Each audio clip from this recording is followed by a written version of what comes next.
the Earth's atmosphere of your life after a ride like that, you got to do something. You got to ground yourself somehow.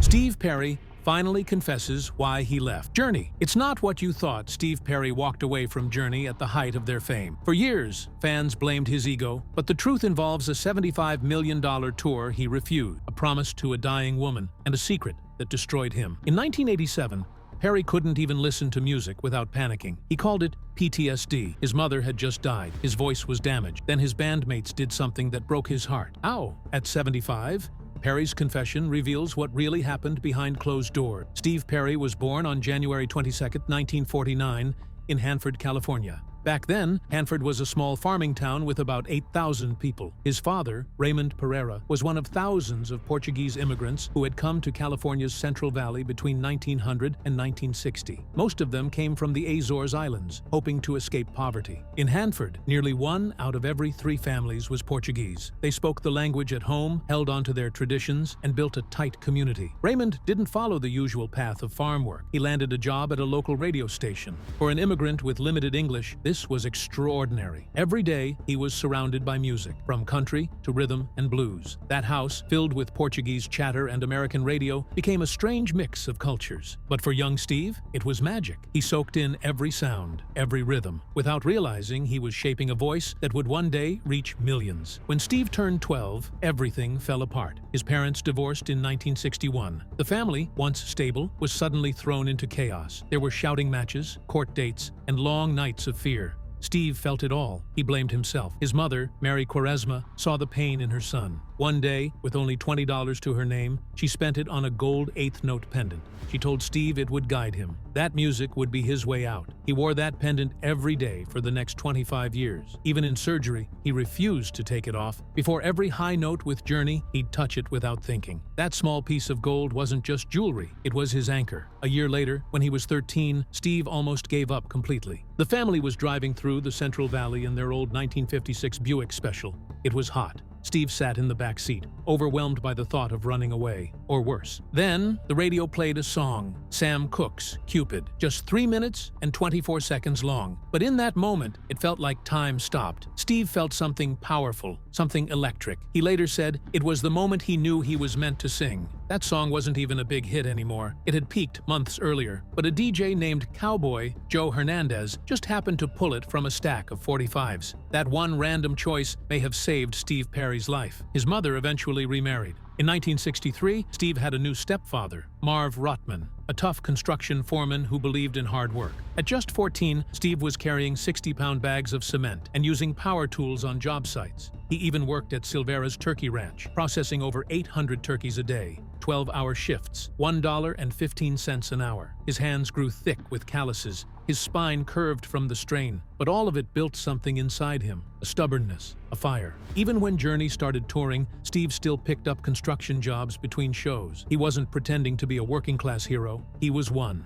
And when he sang about love, pain, and struggle, people believed him, because he'd lived it. His family's original name was Pereira. It meant pear tree in Portuguese, but immigration officers at Ellis Island changed it, like they did with so many other names. So Pereira became Perry, but his roots never left him. Portuguese culture is filled with a feeling called saudade, a deep, aching mix of longing and hope. You can hear it in Steve's voice. In songs like Faithfully and Open Arms, there's more than just melody. There's emotion, real and raw. Growing up, Steve spoke Portuguese until he was 8. The rhythm of that language, the music of his childhood, quietly shaped the way he sang. When he got older, Steve moved to Sacramento. He formed a band called Ice with a young musician named Scott Matthews. In 1972, they recorded at the famous Record Plant Studios in Los Angeles. Right next door, Stevie Wonder was working on Talking Book. Imagine that. Steve Perry, unknown and struggling, laying down tracks while Stevie created a classic. But Ice didn't make it. They had no manager. Matthews was still in high school. Their songs, though full of promise, disappeared into silence. It was a bitter taste of what almost was. Then came Pieces. In 1975, Steve formed a new band with rock veterans like Tim Bogert from the Jeff Beck Group. It felt like the breakthrough, but it wasn't. 18 months of hard work and still no record deal. The band fell apart. Once again, Perry was left with nothing. He even auditioned for Captain Beyond, a band that had already made a name.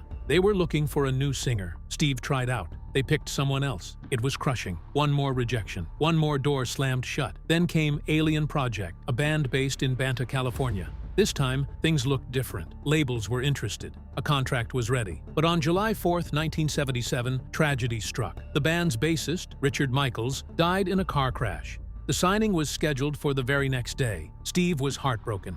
He believed the magic of the band died with Michaels, so he walked away, gave up music entirely. He went back to Lemoore, back to construction, back to the turkey farms. He believed it was over. All those years of hope crushed under one more loss. He was ready to live an ordinary life. No more dreams, no more studios, just work. And then the phone rang. It was Walter Herbie Herbert. He was looking for a singer for a band called Journey. It was 1977, and Journey's future looked grim. They had toured hard and opened for huge names like Emerson, Lake and Palmer, and Santana. But after 3 albums, the numbers just weren't good enough. Columbia Records was losing patience. Either Journey found a new lead singer, or the label would drop them. Then, out of nowhere, came a demo tape. It was handed to Herbie by producer Scott Matthews.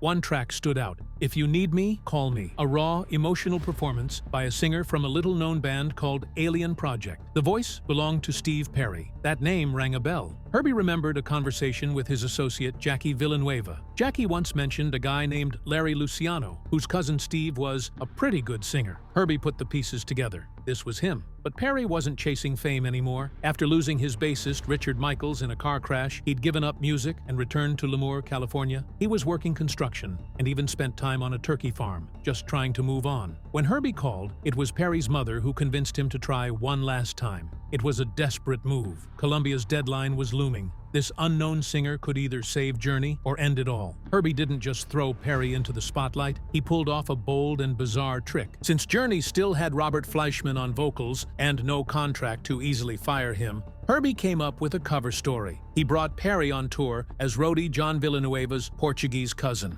It wasn't just a white lie. Perry was Portuguese, and this fake identity allowed him to blend in. While Fleischman sang during sound checks, Perry watched from the sidelines, quietly learning every note. Fleischman had no idea. He thought he was still Journey's frontman. But behind the scenes, Perry was preparing. The pressure was enormous. He was sneaking around, hiding his real role, all while rehearsing for a job that wasn't technically his. Perry later described it as walking on thin ice. He had no idea if the band would even accept him once the truth came out. That moment came in Long Beach. It was a regular sound check, or so everyone thought. Fleischman stepped away, and Perry stepped up. No warning, no plan, just raw instinct. He sang with Journey for the first time, right there on stage. The band stopped in their tracks. His voice cut through the air, full of emotion and range. It changed everything. Neil Schon, Journey's guitar hero, had always been the center of attention. Now, he had competition. After that sound check, Herbie didn't wait. He told the band Steve Perry was their new lead singer. It was a risky call, but it had to be made. Columbia was ready to pull the plug. That one performance saved the band's contract and their future. The real test came on October 28, 1977, in San Francisco. Perry's first official show with Journey was met with confusion and anger. Fans were loyal to the old sound. Perry brought something new, smoother, more pop. Some fans booed. Others walked out. In Paris, someone threw a flash cube at his eye. He could have been blinded. Perry was shaken. Each night, he walked on stage knowing that half the crowd didn't want him there. Even the band was unsure. Greg Rowley said Perry sounded too much like a crooner. Sean wasn't thrilled about sharing the spotlight. Perry felt like an outsider, constantly having to prove himself. But he didn't quit. Then came Infinity in 1978. The pressure was brutal. Columbia's president gave them a clear goal: sell 1 million copies or else. Perry didn't just show up, he delivered. The album kicked off with Lights, originally about Los Angeles, but Perry rewrote it for San Francisco. That change marked his full embrace of the band's identity. They hit the road for a massive tour, 298 shows in 1 year. Perry's big moment came in a small pizza joint. He spotted Wheel in the Sky on a jukebox, slipped in 2 quarters, and played it without telling Schon. When the song came on, Schon lit up. It had arrived. The album slowly gained traction. Lights only hit number 68 on the charts, but fans connected with it. Journey was back, and Perry was now at the heart of it. By 1981, they were broke and burned out. Then came Escape. Recorded at Fantasy Studios, the album would become their biggest ever. Perry poured his own life into the lyrics. Don't Stop Believin' came together in just 3 takes. That first line, "Just a small town girl," wasn't fiction. It was him, isolated, famous, but lost. The song exploded. Over 7 million digital copies sold. The album stayed on the charts for 165 weeks and sold over 12 million worldwide. But here's the twist. Perry hated it at first. He thought it was too simple and tried to leave it off the album. That near miss almost cost the band their legacy. Then came Open Arms. Perry wrote it alone, heartbroken, on a $200 Casio keyboard at 3 a.m. His relationship with Sherry Swafford was falling apart. He battled anxiety, sleepless nights, even thoughts of quitting. When the song hit number 2 in 1982, Perry was hospitalized with exhaustion. Fans adored the song. Perry couldn't listen to it without breaking down. Still, he pushed on. In 1983, Journey released Frontiers. The studio sessions were brutal. 18-hour days, constant fights. Perry and Sean barely spoke, passing messages through their producer. But the music didn't suffer. Separate Ways hit big in the UK. The video was famously bad, miming instruments in a warehouse, but it didn't matter. The album debuted at number 2 in the US, blocked only by Thriller. Faithfully, written on a tour bus with no sleep, became the ultimate wedding song even though Perry never married. But the success came at a price. In 1982 alone, they played 247 shows. Perry's body started to break down. He used steam, sprays, lozenges, anything to keep going. Sometimes he sang with a 101-degree fever.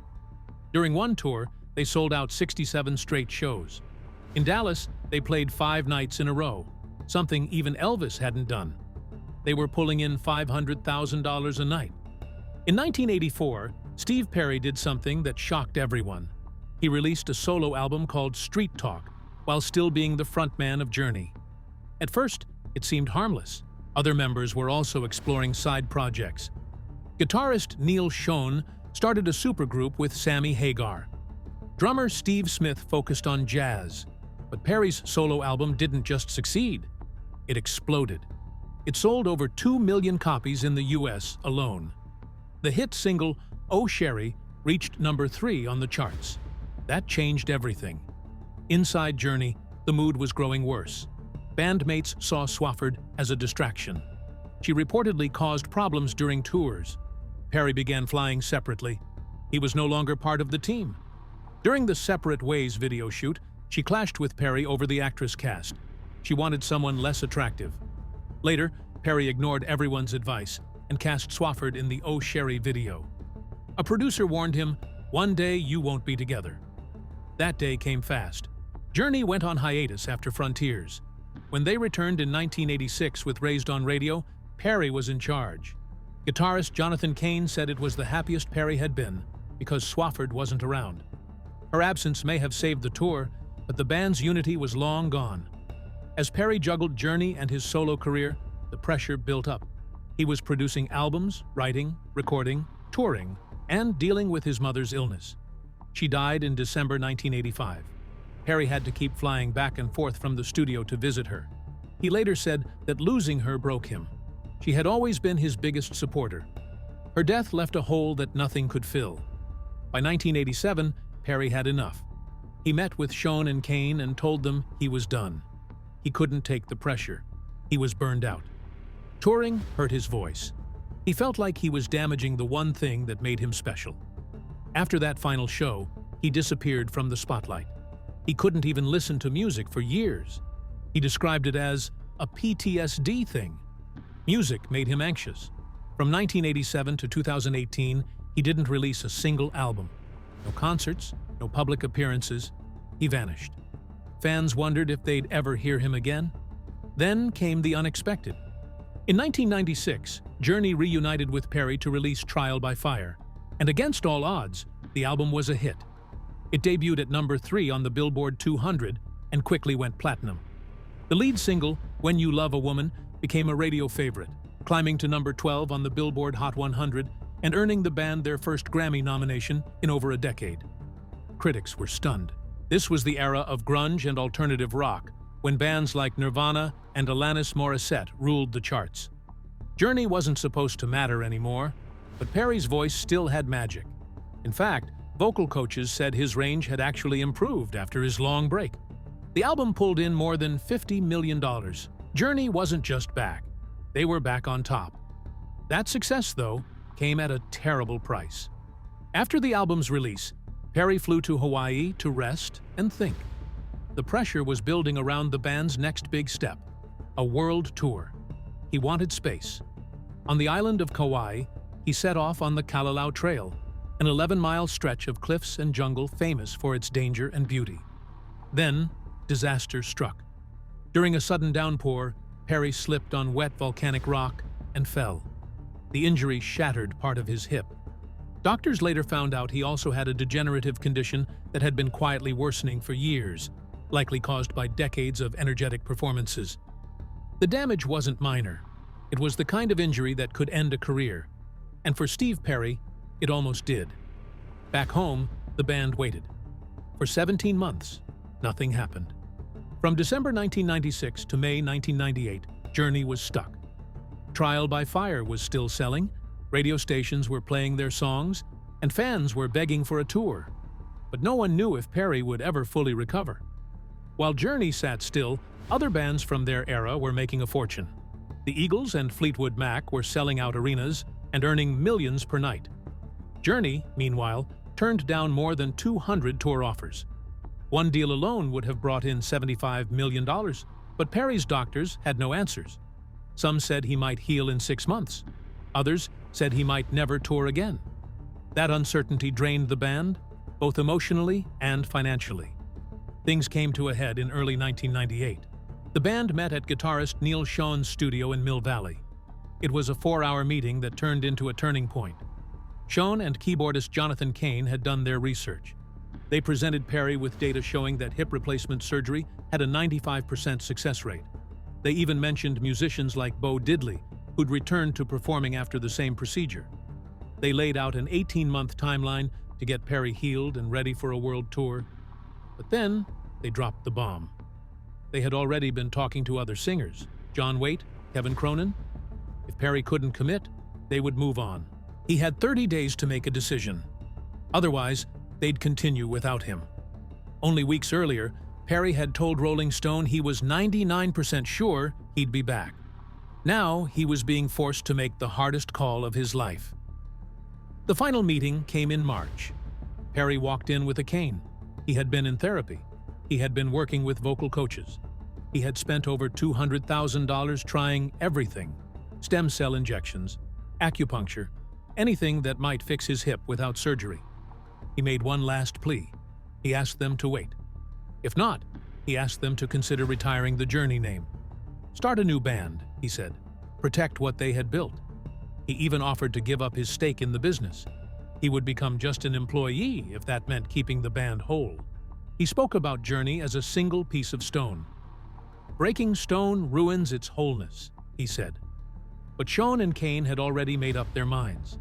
They felt the fans deserved to hear the songs live, with or without Steve Perry. And just like that, it was over. Steve Perry had been out of the spotlight for nearly 20 years, when something unexpected pulled him back into the world. It wasn't music. It wasn't fame. It was love. In 2011, filmmaker Patty Jenkins asked Perry to contribute to a documentary about breast cancer survivors.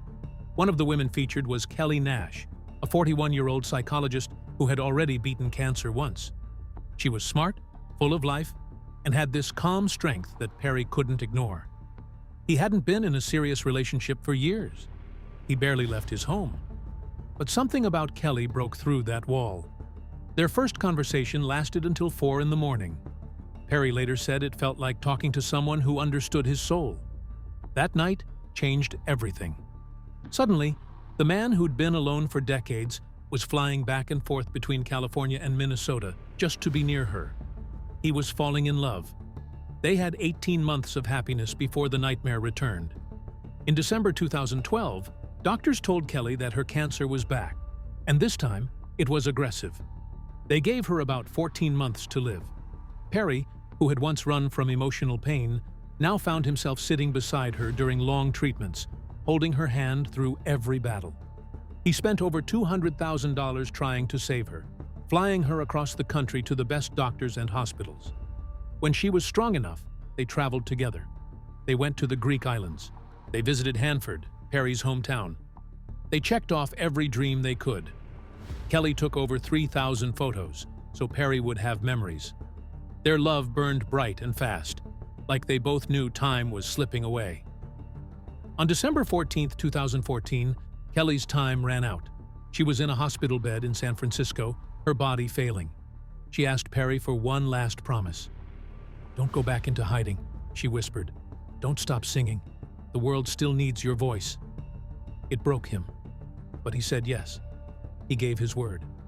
Kelly wasn't even a Journey fan when they met.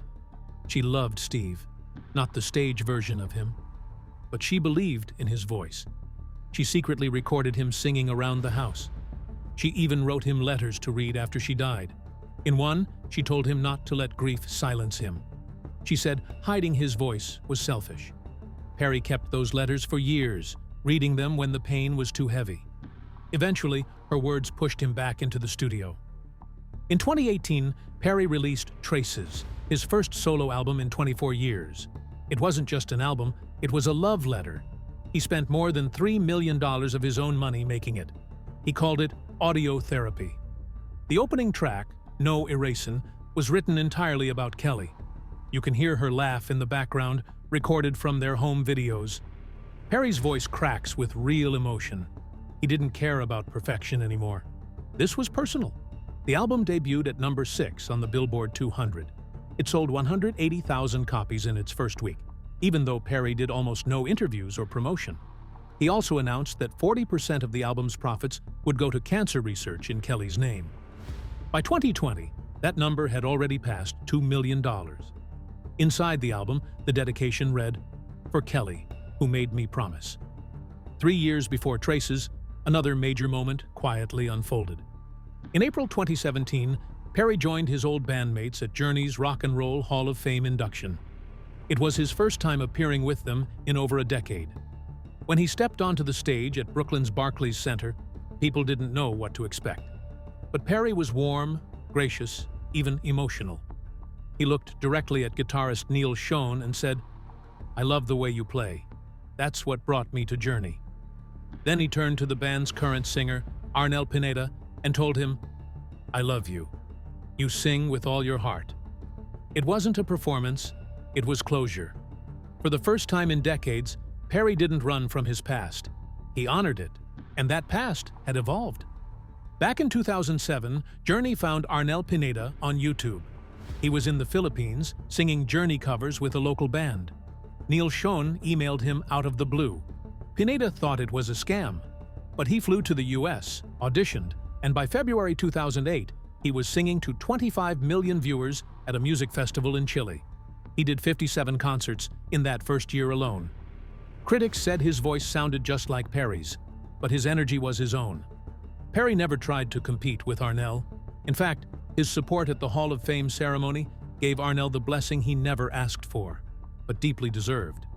Journey had moved on, but Perry's shadow was never far. Even so, Perry kept evolving. In 2023, he shocked fans again, this time by singing with Dolly Parton on a version of Open Arms. Then, in 2025, he released a duet with Willie Nelson on Faithfully, marking 40 years of Farm Aid. Perry recorded in his California studio. Nelson recorded in Nashville. It worked. Perry said singing with Willie was a dream. What made it even more surprising was that Perry had avoided singing Journey songs for decades. But now, he was willing, under his own terms, with people he respected. The music video was animated. Perry hadn't done something like that in years, but it fit the moment. He wasn't just coming back to music. He was reinventing what that return could look like. Through it all, Perry never forgot what brought him back: Kelly Nash. Her death nearly broke him, but it also gave him a new purpose. He once said, "Success means nothing if it extinguishes your soul." That's what Kelly helped him rediscover. When he returned to the studio, he did it without a contract, without a tour, without any promises. Just one goal: to be honest. He wasn't chasing charts, he was chasing truth. And for the first time, Steve Perry wasn't singing for fans or fame. He was singing for her.